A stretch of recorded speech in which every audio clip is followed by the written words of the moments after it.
Ladies and gentlemen, do you like Chopin's music? I guess you do, because otherwise you probably wouldn't have clicked on this video, right? And almost 200 years after the man composed his great music, of course his music belongs to you as to me as to anyone else.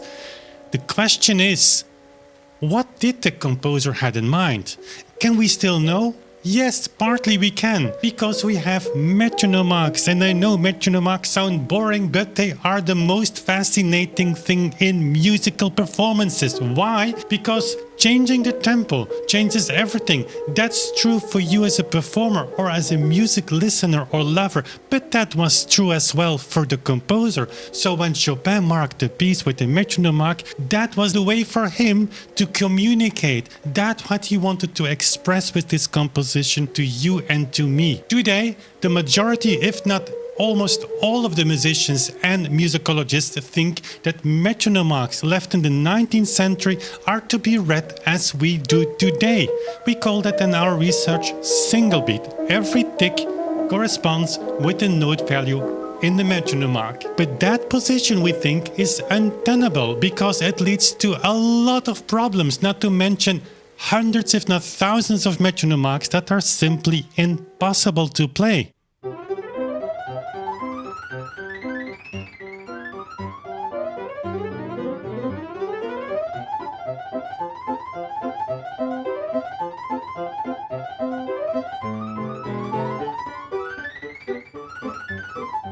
Therefore, we think that in the 19th century the metronome was used in a different way, what we call whole beat, very much like physicists today still use their pendulum. 6, 7, 8.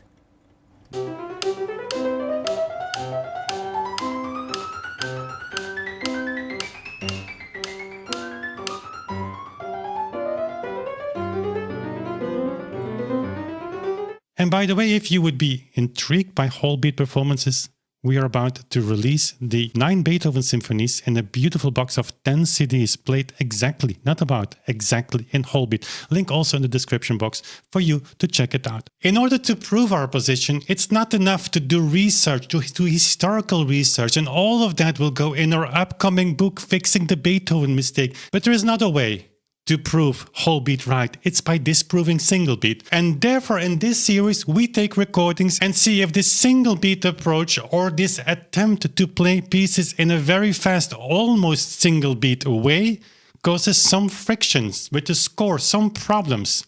Today we take Chopin's beautiful Nocturne in F sharp major, opus 50 number 2, played in a live concert by Garrick Ohlsson. Welcome to another episode of Tempo Reality Check.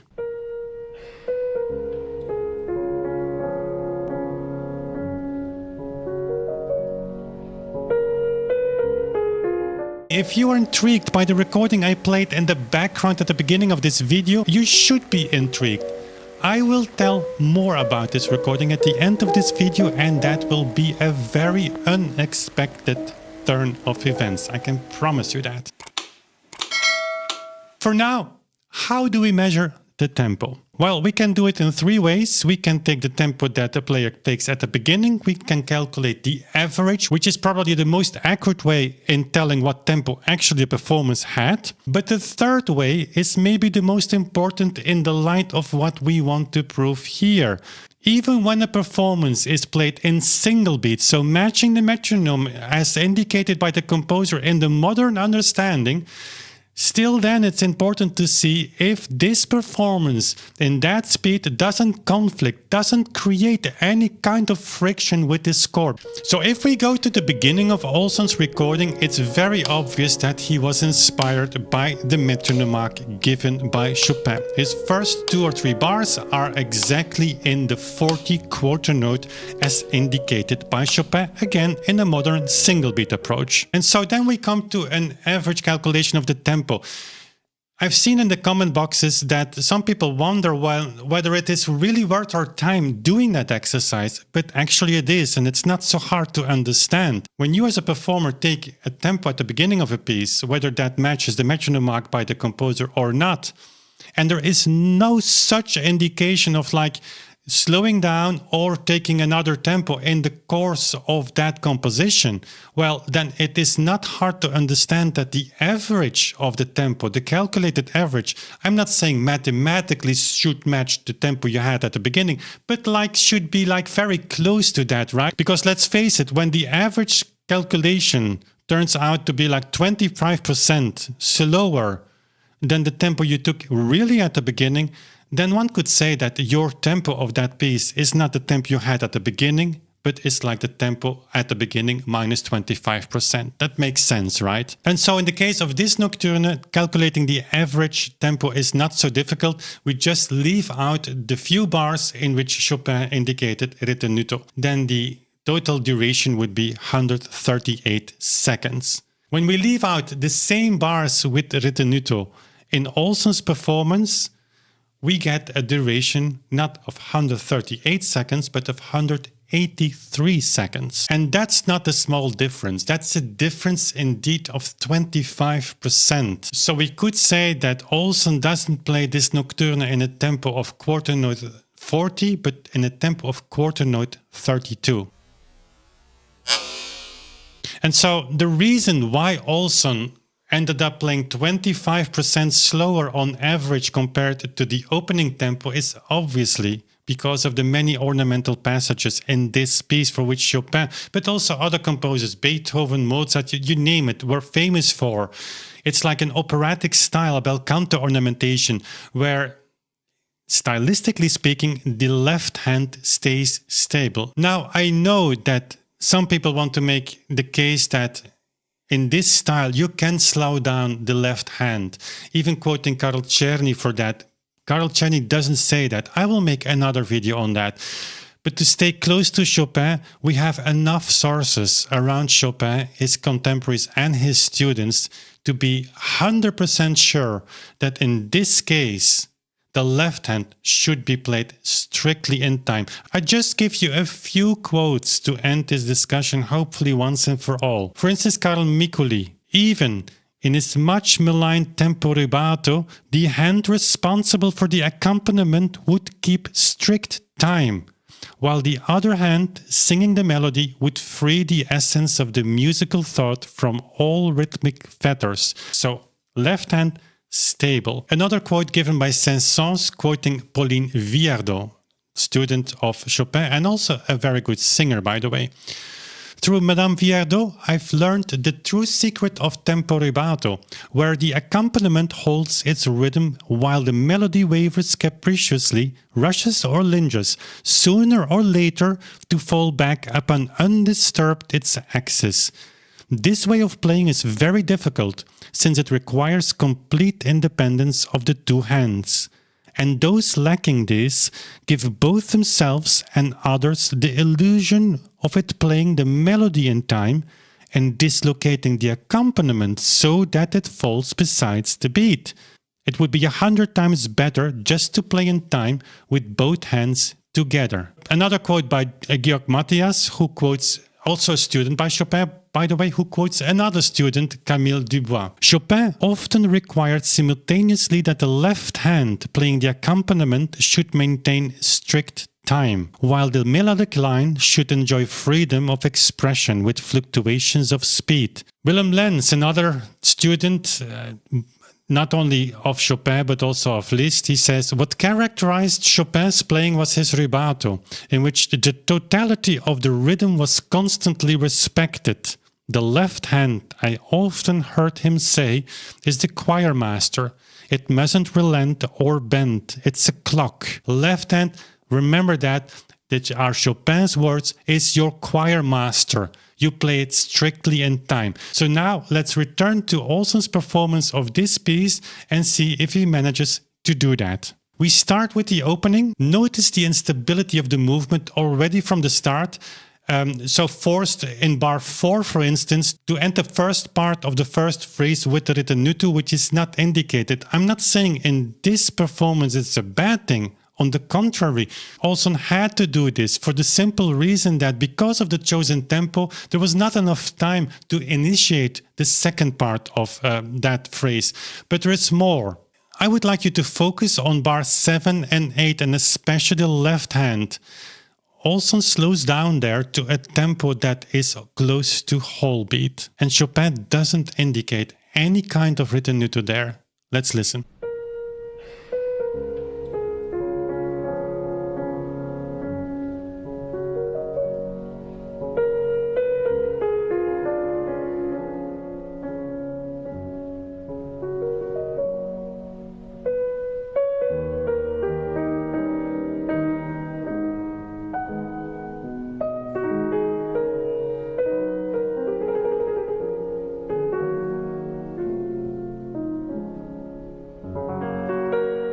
A similar problem in bar 10 and 11. So again, pay attention to the left hand. And in fact, what Ohlsson is doing, and he's not alone, by the way, I'm not criticizing the player. It's a beautiful performance. Who am I to criticize that? I just take that as an example. I hope you know that and you realize that.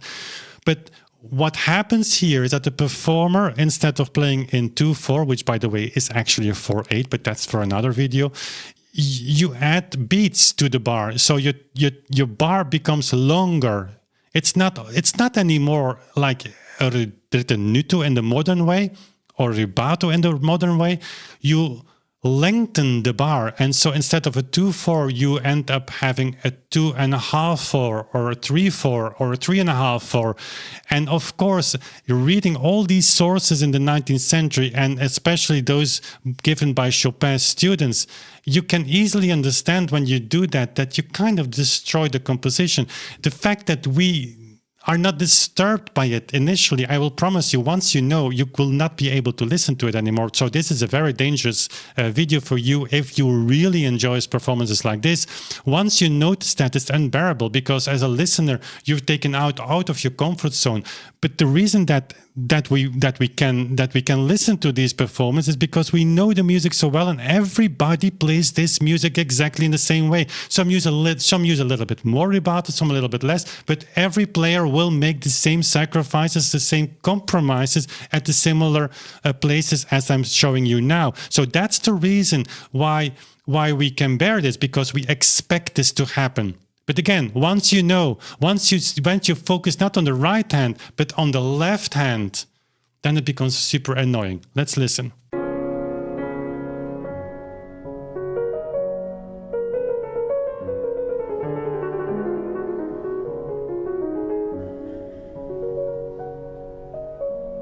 Then, third fragment, we come to the doppio movimento, so double the tempo. And Chopin returns to the tempo primo with 2 bars of ritenuto, molto rallentando even. But if your tempo is so high and you have to come back to a slower tempo, you need more time to pull the brakes. And so instead of starting the ritenuto as indicated by Chopin in bar 47, Ohlsson starts already in 42. And you can say but that's just a matter of taste. That's an interpretation. He's allowed to do that. Of course he's allowed to do that. And I think in this tempo, when this tempo was really Chopin's tempo, that Chopin would have indicated the start of the ritenuto exactly there where Ohlsson takes it. I mean, it's not unnatural in this tempo, but the choice of starting in bar 42 instead of 47 is not based on taste, it's based on necessity. It is a tempo choice, the too high tempo choice, the too rapid tempo choice that forces the player here to start already 5 bars before Chopin saw it necessary to start the ritenuto. Let's listen.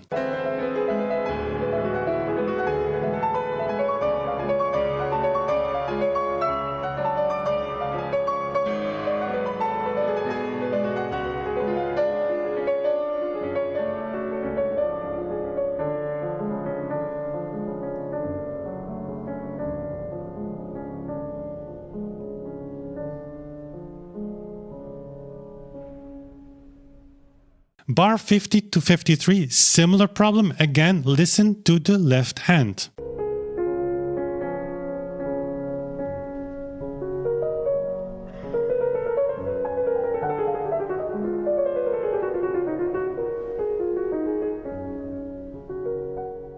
And just to close with the fifth fragment, bar 54 to 55.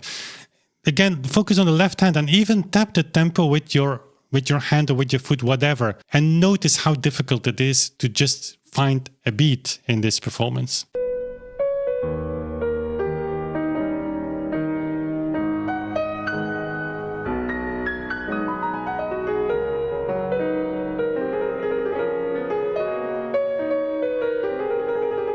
And so then, what about the performance that we heard at the beginning? That was played by Raúl Puño. Raúl Puño, born mid-19th century, died around 1914, if I'm not mistaken, made some recordings and also wrote a book on Chopin's performance practice on some pieces. He was a student of Georg Matthias, who we quoted already earlier in the video. Matthias was a student of Chopin. He was like 13 or 14 years when he entered Chopin's piano class. So Matthias briefly was there with Chopin, and he taught Raúl Puño. So of all the pieces that Puño described in his book, only in the case of one piece he commented on the given tempo and also on the way people played it in his time, which was early 20th century that we are talking about right now. And right from the first line, Puño seems to contradict himself. It's a super intriguing and important source. Puño writes, despite the metronome indication, so quarter note 40, I think this nocturne is usually played too fast. The tradition was given to me by Master Georg Matthias, who himself had played it with Chopin, and it seemed to me that the metronomization of the measure at 4/8 was closer to the truth than the 2/4 indicated. I play it at 52/8 note, respecting the change of the second period. I don't know if you've noticed that, but Puño acknowledges the tempo given by Chopin, quarter note 40, but almost in the same sentence he says, my tempo is 8th note 52. Well, that's almost whole beat. This is one of the sources that show to you that the transition from whole beat to single beat, what many people ask, when did it change? It never changed. Those people were still aware. Nobody, nor Puño, nor his editor, nor his publisher, not anyone else in his time saw a contradiction in that one sentence, acknowledging the quarter note 40 and connecting that to an 8th note 52, quarter note, 8th note. That's the whole principle. There is much more to say about that, but that's not for this video. Just think about this quote. Think about also the recording we just heard. Puño says many people play it faster than quarter note 40. Well, Ohlsson already ran into major problems. And not only he, almost all musicians today play it at the same tempo. They run into major problems.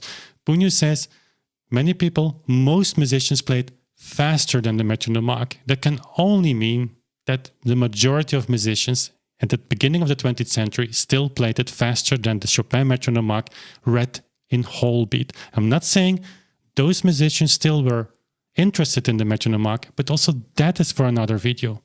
The context here is very important.